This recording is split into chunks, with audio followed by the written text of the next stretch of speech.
Hello viewers, welcome to Ooty cooking channel. இன்னைக்கு ரொம்பவே சூப்பரான தக்காளி சாதம் செய்ய போகிறோம். ரொம்பவே ஈஸியாக ப்ரெஷர் குக்கரில் பிரியாணி சாப்பிட்ற அதே டேஸ்ட்டில் எப்படி செய்யறதுன்னு பார்க்கலாம். இது கூடவே சூப்பரான சைடிஷாக உருளைக்கிழங்கு ரோஸ்ட்டும் எப்படி செய்யறதுன்னு பார்க்கலாம் வாங்க. முதல்ல ப்ரெஷர் குக்கரில் தக்காளி சாதம் தாளிச்சிடலாம். அதுக்கு 4 டேபிள் ஸ்பூன் அளவுக்கு எண்ணெய் சேர்த்துருக்கேன்.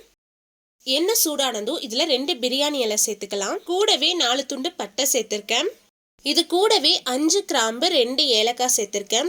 கிராம்பு நல்லா எண்ணெயில் பொரிஞ்சு வந்ததுக்கப்புறம் இதில் 1 டீஸ்பூன் அளவுக்கு சோம்பு சேர்த்துக்கலாம். 3 பெரிய வெங்காயத்தை நீளமான ஷேப்பில் கட் பண்ணி எடுத்திருக்கேன். இதையும் சேர்த்துக்கலாம். கூடவே 4 பச்சை மிளகாய், 1 டீஸ்பூன் அளவுக்கு உப்பு சேர்த்துட்டு வெங்காயம் நல்லா பொன்னிறமாக ஆகிற வரைக்கும் எண்ணெயில் நல்லா வதக்கி விட்டுருங்க.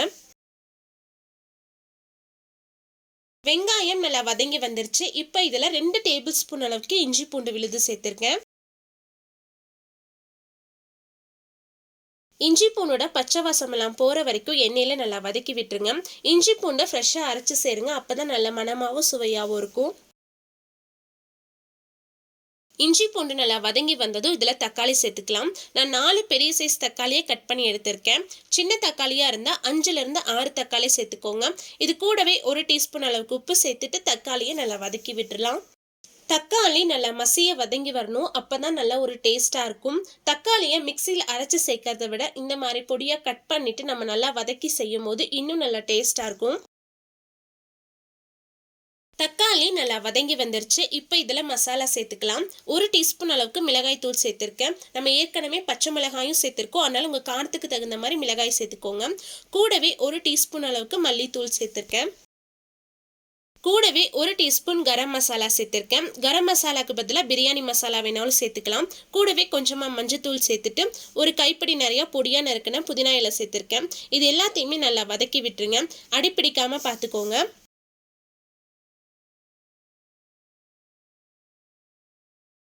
மசாலா எல்லாம் நல்லா வதங்கி வந்ததும் இதில் அரிசி வேகிறதுக்கு தேவையான அளவு தண்ணி சேர்த்துக்கலாம். நான் 2 கப் அரிசி எடுத்திருந்தேன். 2 கப் அரிசிக்கு 4 கப் அளவுக்கு தண்ணி சேர்த்துருக்கேன்.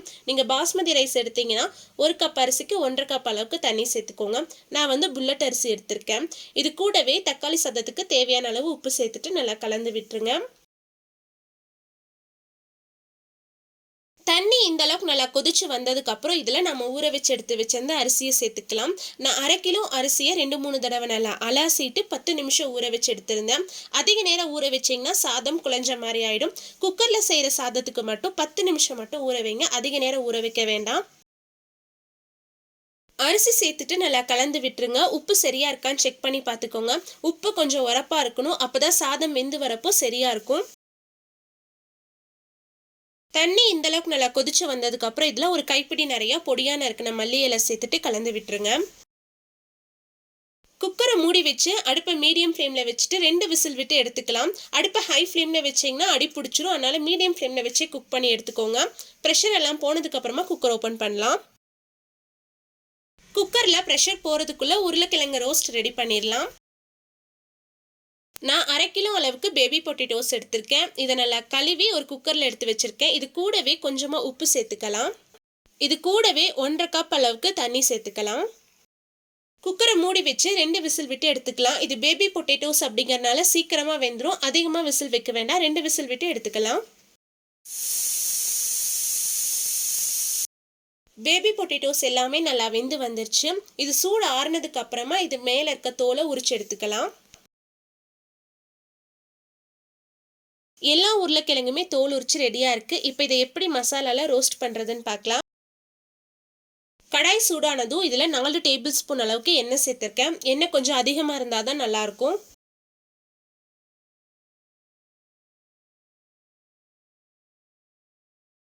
எண்ணெய் நல்லா சூடானதும் இதில் நம்ம வேக வச்சு எடுத்து வச்சிருந்த உருளைக்கிழங்கை சேர்த்து ஒரு 5 நிமிஷம் நல்லா வதக்கி விட்டுருங்க. அப்போ தான் உருளைக்கிழங்கோட வெளிப்பக்கம் நல்லா மொறுமொறுப்பாகவும் உள்ள நல்லா சாஃப்டாகவும் இருக்கும். பொறுமையாக ஒரு 5 நிமிஷம் நல்லா ரோஸ்ட் பண்ணி எடுத்துக்கோங்க. உருளைக்கிழங்கு லைட்டாக நிறம் மாறி வரணும். அது வரைக்கும் நல்லா ரோஸ்ட் பண்ணி எடுக்கணும். உருளைக்கிழங்கு எண்ணெயில் நல்லா வதங்கி லைட்டாக நிறம் மாறி வந்துருச்சு. இப்போ இதை எடுத்து வேற ஒரு பிளேட்டில் மாற்றி வச்சிடலாம். அதே கடாயில் கூட ஒரு 2 டேபிள் ஸ்பூன் அளவுக்கு எண்ணெய் சேர்த்துருக்கேன். எண்ணெய் சூடானதும் இதில் 1 டீஸ்பூன் அளவுக்கு கடுகு சேர்த்துக்கலாம். கடுகு நல்லா பொரிஞ்சு வரட்டும். கடுகு நல்லா பொரிஞ்சு வந்ததும் இதுல 2 பெரிய வெங்காயத்தை பொடியா கட் பண்ணி எடுத்து வச்சிருக்கேன். இதை சேர்த்துக்கலாம். வெங்காயத்தை கண்டிப்பா பொடியா கட் பண்ணி எடுத்துக்கோங்க. அப்பதான் உருளைக்கிழங்கோடையும் மசாலாவோடையும் சேர்ந்திருக்கும். கூடவே ஒரு கொத்து கருவேப்பிலை இலை சேர்த்திருக்கேன். வெங்காயம் நல்லா பொன்னிறமா ஆகிற வரைக்கும் வதக்கி விட்டுருங்க. இதுல வெங்காயம் சேர்க்கறது ஆப்ஷனல் தான். உங்களுக்கு வெங்காயம் விருப்பமா இருந்தா நீங்க சேர்த்துக்கலாம், இல்லைன்னா சேர்க்காமையும் செய்யலாம். வெங்காயம் நல்லா வதங்கி வந்துருச்சு. இப்போ இதுல மசாலா சேர்த்துக்கலாம். 1 டீஸ்பூன் மிளகாய் தூள் சேர்த்திருக்கேன். நான் நல்லா கலர் கிடைக்கணுங்கிறதுக்காக காஷ்மீரி மிளகாய் தூள் சேர்த்திருக்கேன். கூடவே 1 டீஸ்பூன் மிளகாய் தூள், 1 டீஸ்பூன் அளவுக்கு கரம் மசாலா சேர்த்துக்கலாம். மசாலா எல்லாத்தையும் நல்லா வதக்கி விட்டுருங்க. இப்போ இதுல நம்ம வேக வச்சு எண்ணெயில வதக்கி எடுத்து வச்சிருந்த உருளைக்கிழங்கு சேர்த்துக்கலாம். உருளைக்கிழங்கு சேர்த்துட்டு மசாலாவோட நல்லா வதக்கி விட்டுருங்க. உருளைக்கிழங்கு ஒரு 10 நிமிஷம் இந்த மசாலாவோட நல்லா வதங்கி வரணும்.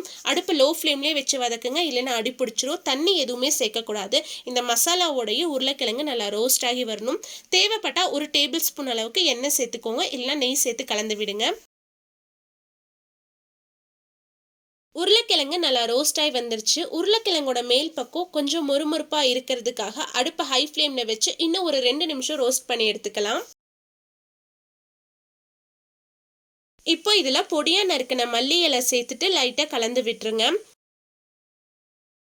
நான் உருளைக்கிழங்க வேக வைக்கும் போதே உப்பு சேர்த்திருந்தேன். அந்த உப்பே சரியா இருந்துச்சு. உங்களுக்கு பத்தலைன்னா நீங்க மசாலா வதக்கும் போது கொஞ்சமா உப்பு சேர்த்து கலந்து விட்டுருங்க. அவ்வளோதான், ரொம்பவே டேஸ்டான உருளைக்கிழங்கு ரோஸ்ட் ரெடி ஆயிடுச்சு. இப்போ அடுப்பு ஆஃப் பண்ணிடலாம்.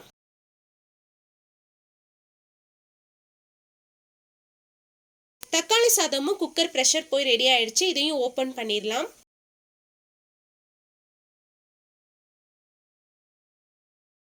பாருங்க எவ்வளோ சூப்பரா சாதம் உதிரி உதிரியா வந்திருக்குன்னு. எனக்கு துளி கூட பிரியாணி அடி பிடிக்கல, அதே மாதிரி சாதம் குழஞ்சும் போகல. இந்த தக்காளி சாதத்துக்கு ரொம்பவே சூப்பரான உருளைக்கிழங்கு ரோஸ்ட்டும் ரெடி ஆயிடுச்சு. இதோட சேர்த்து சாப்பிடும் போது ரொம்ப நல்லா டேஸ்டா இருக்கும். கண்டிப்பா இதே மாதிரி இதே அளவுகளோட நீங்களும் உங்க வீட்டில் செஞ்சு பார்த்துட்டு எப்படி இருந்துச்சுன்னு கமெண்ட்ஸ்ல சொல்லுங்க. உங்களுக்கு இந்த வீடியோ பிடிச்சிருந்தா லைக் பண்ணுங்க, ஷேர் பண்ணுங்க. மறக்காம ஊட்டி குக்கிங் சேனலுக்கு சப்ஸ்கிரைப் பண்ணுங்க. மீண்டும் அடுத்த ஒரு ரெசிபியில் சந்திப்போம். பாய், see you soon.